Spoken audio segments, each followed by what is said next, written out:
Hello বন্ধুরা, তোমরা প্রত্যেকে কেমন আছো? তোমরা দেখতে পাচ্ছ যে আমি প্রত্যেকটা মেয়েকে নিয়ে এই ভিডিওটা বানাচ্ছি। আর তোমরা ভিডিওর টাইটেল আর থাম্বনেলটা দেখে অবশ্যই বুঝে গেছো। তো চলো, বেশি কথা আমি বলতে চাই না, তোমাদের দ্বিতীয় কল রেকর্ডটা শুনিয়ে দিচ্ছি। রাত্রি দুটো। আচ্ছা, দুটো অব্দি পেশেন্ট ডেকেছে। দেখে রুমে এসে অনলাইনে অর্ডার করে 4 জন বন্ধু মিলে খেয়েছে, ডিনার করেছে। করে ও খুব টায়ার্ড ছিল, যেহেতু 36 ঘন্টা ডিউটি ছিল, টায়ার্ড ছিল। ও কি করেছে, ওই সেমিনার রুমে গিয়ে শুয়ে পড়েছে একটা রেড কালারের ব্ল্যাঙ্কেট ঢাকা দিয়ে। তারপরে সেমিনার রুমে এমনি কি তোমাদের ওরকম সেমিনার রুমে টুমে ঘুমানো হয়? মানে আমি যদিও কোনো আইডিয়া নেই, ওই জন্য জিজ্ঞেস করছি। না, এবার একটা রেসিডেন্টাল ডক্টর রুমস থাকে, আচ্ছা, বুঝতে পেরেছিস? তারপরেও সেমিনার থাকে। এবার সেমিনারে একটা বেড থাকে, আর ডক্টরস রুমে দুটো তিনটে, যেরকম বড় ঘর হবে সেরকম বেড পাতা থাকে। আচ্ছা আচ্ছা। মেনলি ডক্টরস রুমে শোয়ার কথা, ঠিক আছে? হয়েছিল কি, ওকে বডিটা পাওয়া গেছে সেমিনার রুমে, কিন্তু ঘুমাচ্ছিল ডক্টরস রুমে।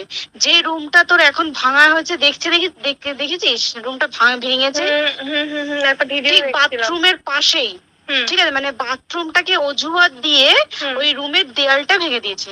অ্যাকচুয়াল কাণ্ডটা ঘটেছে তোর ইয়েতে, ওই রুমটার ভেতরে, ডক্টরস রুমে ঘটনাটা ঘটেছে। ওই বডিটাকে রুমে ওই দিন আর কেউ ছিল না, খালি মানে অনলি ওই দিকটাই ঘুমাচ্ছিল?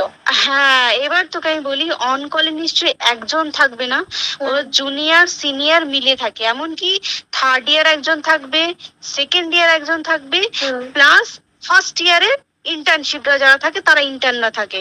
আর চেস্ট এমন একটা ওয়ার্ড হচ্ছে, কোভিড এর পর থেকে প্রায় হামেশাই সবার শ্বাসকষ্ট হচ্ছে, মানে আসছে মানেই শ্বাসকষ্ট হচ্ছে। আর চেস্ট ওয়ার্ড আর চেস্ট মেডিসিন দুটোই পাশাপাশি ওয়ার্ড, ঠিক আছে? তো কেউ কি শুনতে পাইনি?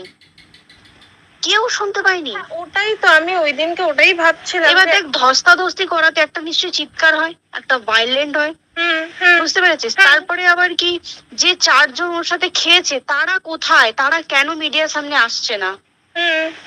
তাই তো, তারা কেন আসছে না? একদিন ডিউটি ছিল না রাতে? ওই দিনকে আমি নাইটে ডিউটি করছিলাম। আচ্ছা, আমি নাইটে ডিউটি করে এসেছি, আমার লাস্ট নাইট ছিল।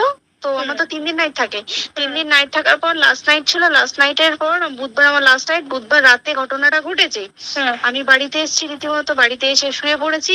3টের সময় আমার কাছে ফোন এসছে যে সবাইকে ডেকে পাঠিয়েছে, ইমিডিয়েট আয়। তখন গিয়ে দেখি আরজি করে এই অবস্থা, পুরো গোটা হাসপাতালকে ডেকে পাঠিয়েছিল। গিয়ে দেখি পুলিশ ছয়লা, মানে আর ওকে যেভাবে, আমি তো বডিটা দেখেছি রে, মানে আমাদের এখনো পর্যন্ত চোখ থেকে নামছে না। রীতিমতো মনে হচ্ছে মেয়েটা যেন আমাদের পাশে পাশে ঘুরছে, একদম এরকম, মানে মানে অদৃশ্যমান। মানে আমরা এরকম ভাবতে পারছি না যে এরকম ভূত থাকে বা একটা স্পিরিট থাকে বা কিছু। এখন আমরা বুঝতে পারছি না ওর আত্মাটা এখনো ঘুরছে আমাদের আশেপাশে। দেখ, ওর আমার তলাটা নেই, কিন্তু ওর থেকে ও থাকে 4তলায় ঘটনাটা ঘটেছে। ঠিক 2টো ফ্লোর নিচেই আমি থাকি, আমার রুমটা, ঠিক আছে? কিন্তু তাও আতঙ্কে আমরা মানে একদম স্তব্ধ হয়ে গেছে আরজিগরটা। কিন্তু ব্যাপারটা হচ্ছে, তাহলে ডক্টর রুম থেকে ওকে সেমিনার রুমে নিয়ে যাওয়া হয়েছে? হ্যাঁ, অবশ্যই নিয়ে যাওয়া হয়েছে। এবার দেখ, নিয়ে যাওয়া হয়েছে, ওকে যেভাবে মারা হয়েছে এটা একার পক্ষে অসম্ভব, ইম্পসিবল। পুরোপুরি গ্যাং রেপ ছাড়া কোনো কিছু নয়।